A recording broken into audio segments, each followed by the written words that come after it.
কি দেখব না, যখন কোনো এক্সেলের খুলবো, নিউ অপশানে গিয়ে নতুন ওয়ার্কবুক খুলবো, এখানে কি কি আমাদের ওয়ার্কবুক আগে কাজ করেছি সেইগুলো দেখতে পাবো।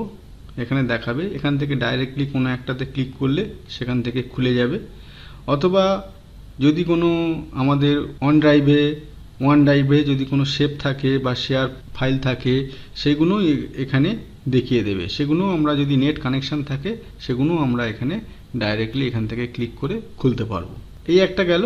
আর কি ফিচার না, এখানে দেখো কিছু রেডিমেড টেমপ্লেট আছে। এগুলো রেডিমেড টেমপ্লেট আছে, যেগুলো আমরা এখান থেকে ডাইরেক্ট এই ব্ল্যাঙ্ক ওয়ার্কবুক না নিয়ে, ওয়ার্কবুক না নিয়ে আমরা এখানে রেডিমেড এগুলো নিতে পারি, নিয়ে আমরা কাজ করতে পারি। এবং শুধু তাই নয়, এখান থেকে আমরা কিভাবে, যদি আমাদের কোনো ডাউট থাকে বা আমাদের যদি কিভাবে করতে হয়, কিভাবে স্ট্রাকচারটা হয় সেটা জানতে হয়, তাহলে এগুলো থেকে আমরা শিখেও নিতে পারি।